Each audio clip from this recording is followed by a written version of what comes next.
This video is designed to help you through Extract 1 of the F585 2016 OCR Economics paper. There are lots of syllabus topics that come up in this extract. Here's some thoughts of mine about the areas that you'd like to revise in economic theory to help you understand this extract and understand the questions that are going to be based on it. We can see that a lot of it's to do with trade theory, particularly comparative advantage and specialisation in the division of labour, the effect of technology and capital through FDI and on markets and efficiency, job creation or increased employment through trade, and whether these effects are stronger or weaker or different with developing economies. At the end of the extract we'll see there's something on the global financial crisis and there are mentions of protectionism throughout.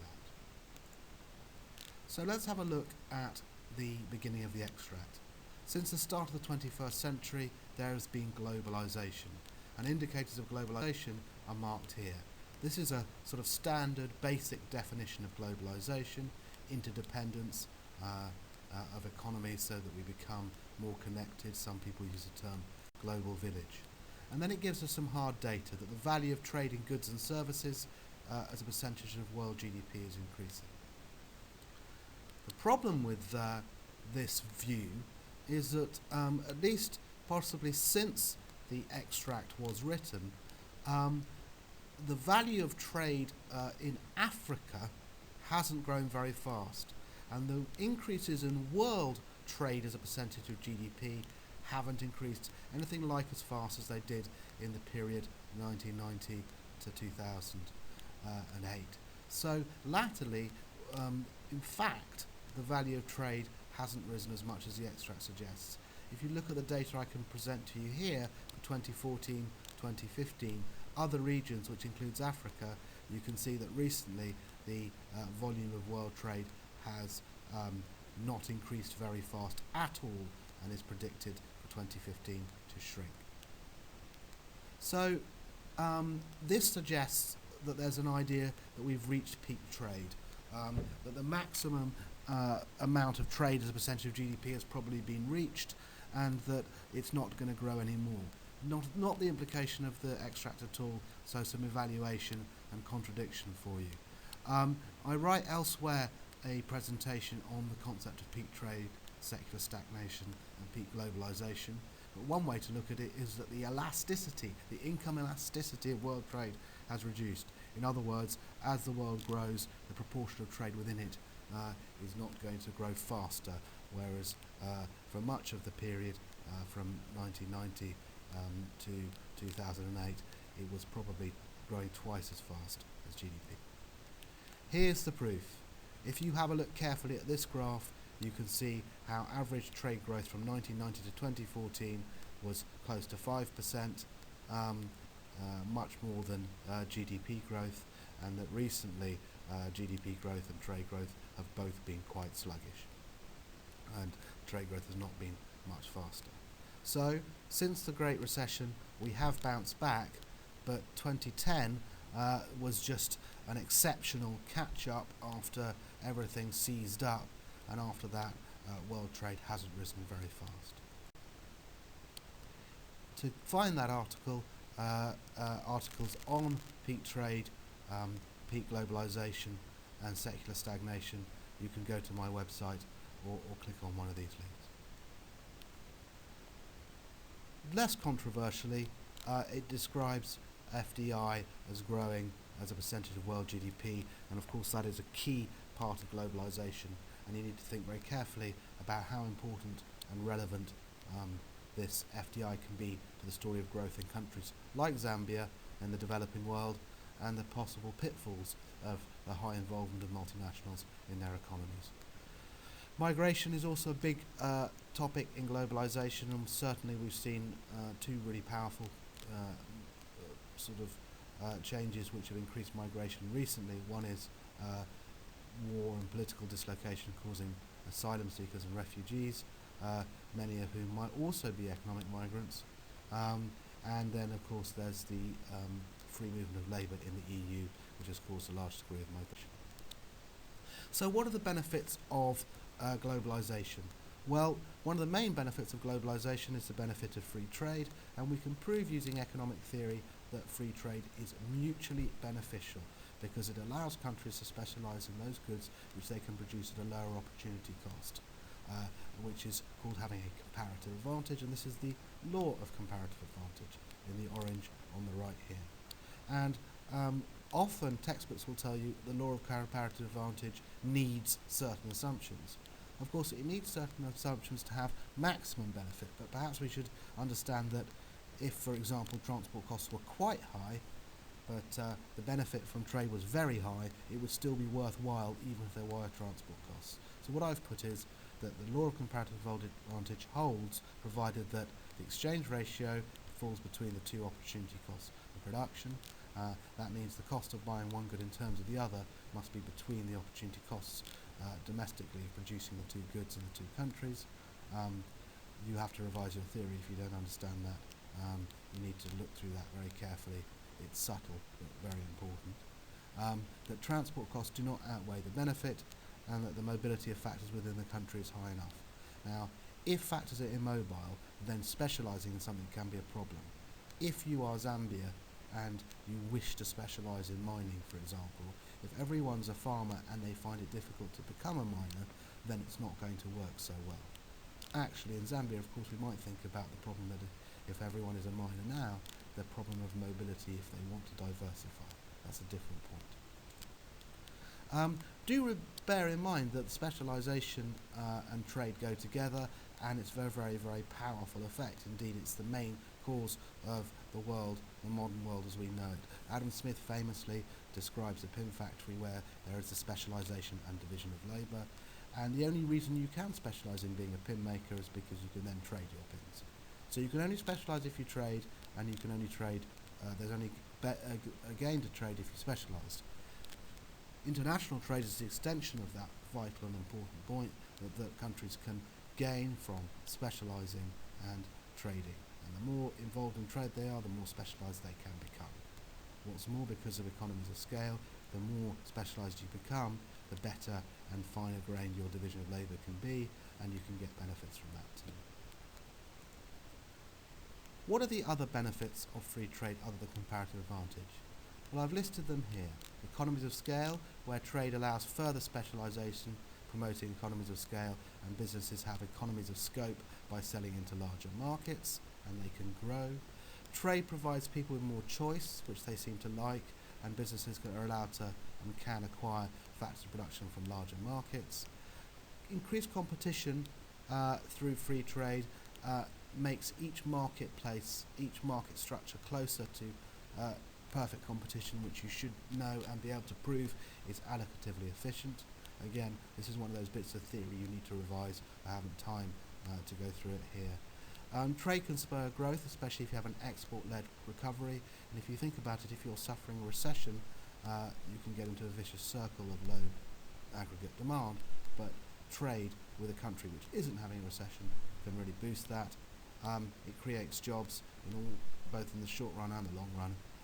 It promotes innovation, particularly through FDI and technology transfer, and it can promote cooperation.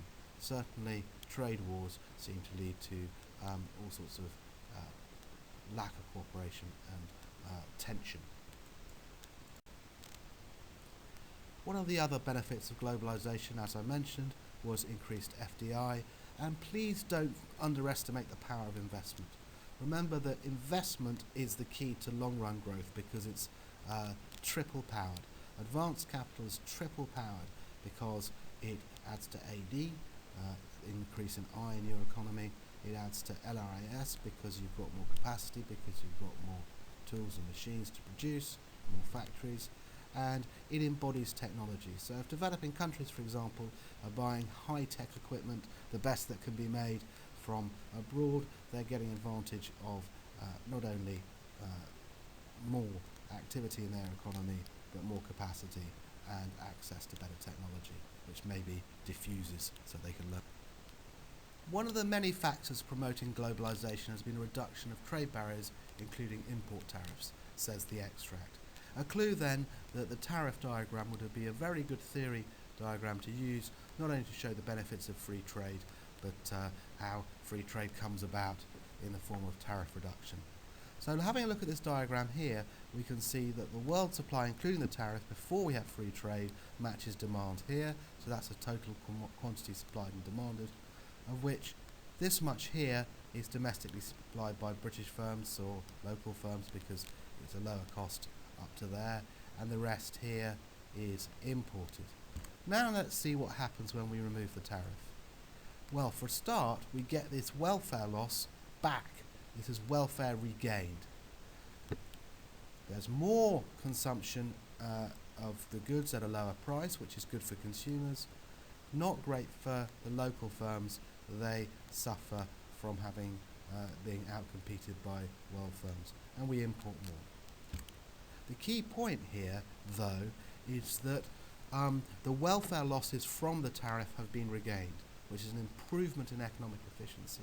In other words, for an economist, a proof that free trade is beneficial.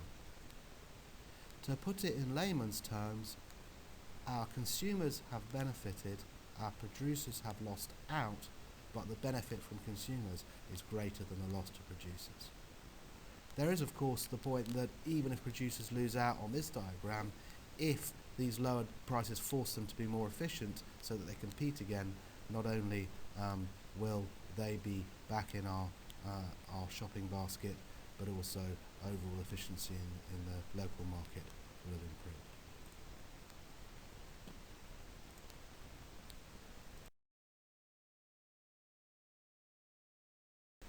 Following on with the extract, we can see that the examiner brings our attention to the wider range of goods and services at a lower price from free trade, and as I mentioned in the last slide, the fact that domestic industries will be encouraged to be more competitive lest they lose out to the amount of this blue arrow, as would happen if their cost structure stayed the same.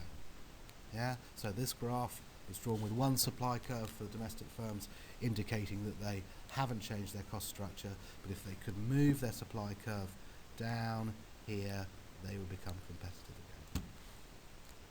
Of course, an increase in free trade increases your exports as well as imports, ceteris paribus, and that creates jobs.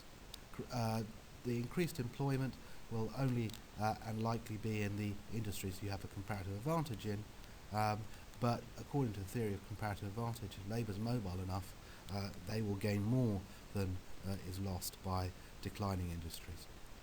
So you should see job creation with trade, and if you think of a developing country, they have very few people in good, highly paid jobs, so it's a desperate need.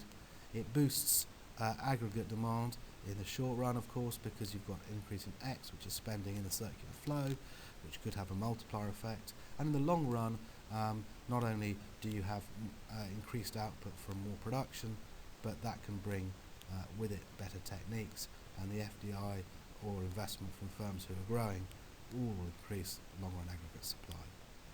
If these free trade brings jobs in dynamic industries, that's ones which are innovative and modern and have technique and technology that is new and increases human capital, and that's by which I mean knowledge and skill, then this is going to add to the growth of the economy. Of course, if free trade causes developing countries to specialise in undynamic industries, possibly agriculture and mining, there may not be so much benefit in the long run. What are the causes of the globalisation talked about in the extract? Well, there's quite a lot of things you can look at, but mainly I would say you're looking at market forces, technology and political change, and agreements, global agreements. So I've listed some of those things for you there.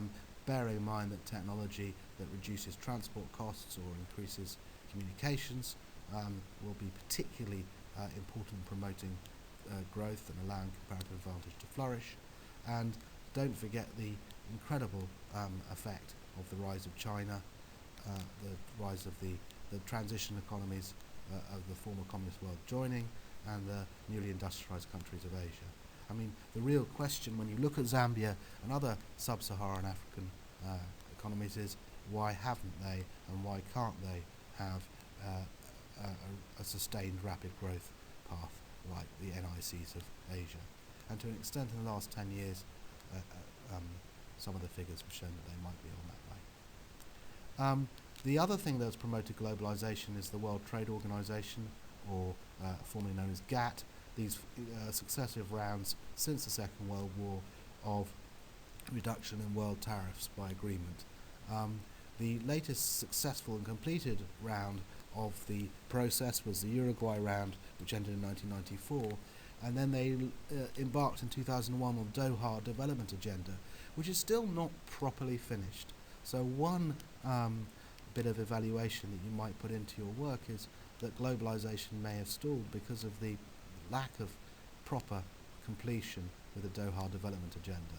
And that's a great effect on less developed countries, because they haven't agreed on finding ways to free trade that benefits the poorest countries in the world as much as it should.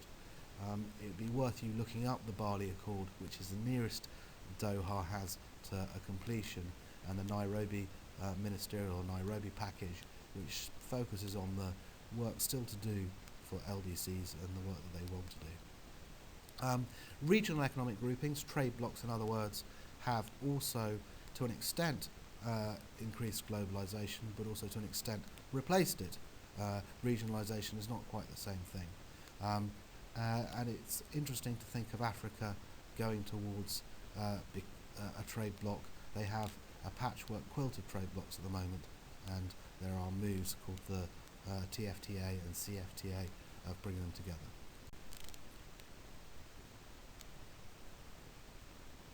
Currently, COMESA, SADC and EAS are main African groupings. It might be a good idea to bring them together.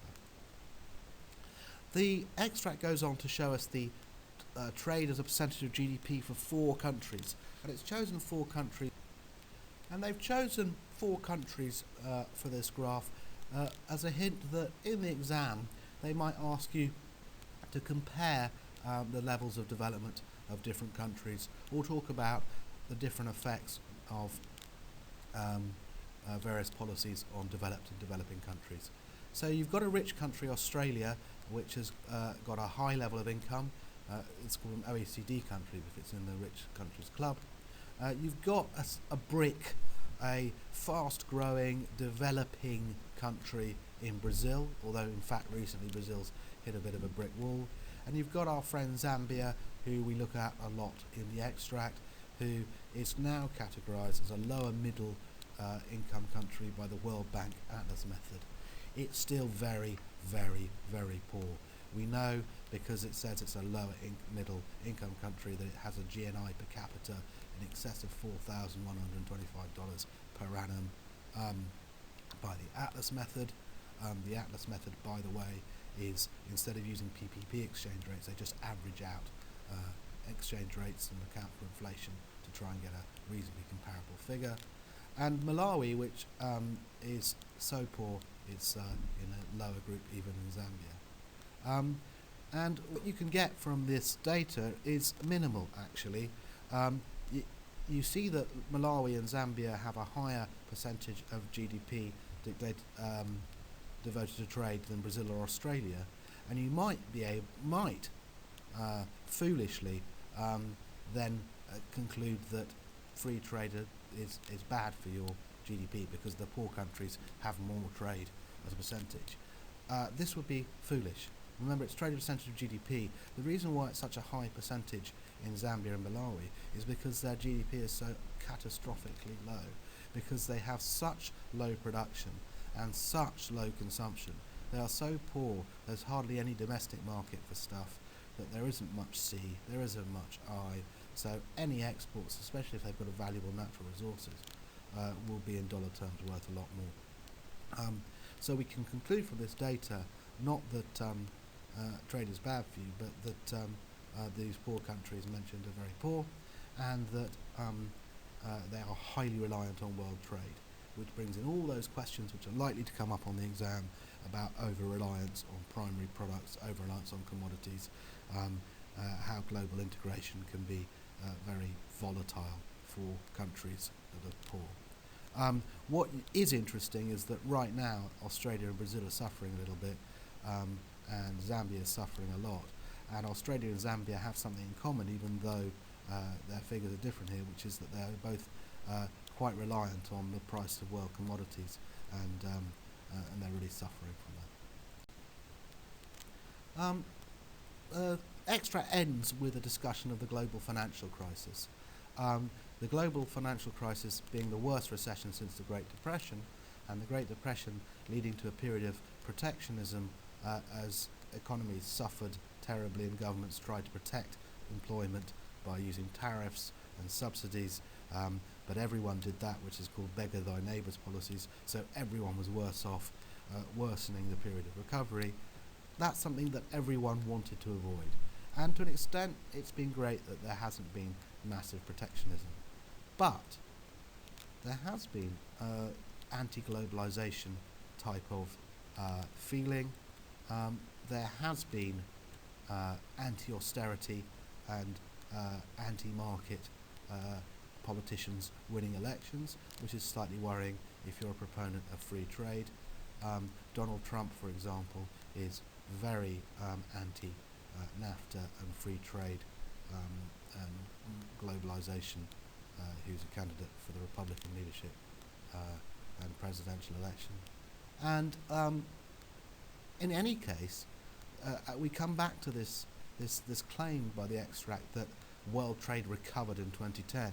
Yes, but it's not gone back to the high rates of growth that we have become used to. So things may have changed in a more long-run sense. It wasn't just a short-run dip of the recession and then recovery, but some sort of long-run, slower growth story, which is called secular stagnation. In this context, the word secular just means not cyclical, it means sort of long run. So there is the end of my discussion of extract 1. There's much more detail that you need to go into revising theory that could be appropriate, and much more practical detail you need studying Zambia and possibly some of those other economies on the graph. But in terms of the overall shape of extract 1 and some of the arguments in support of and indeed against the claims made in it, I hope you found this useful.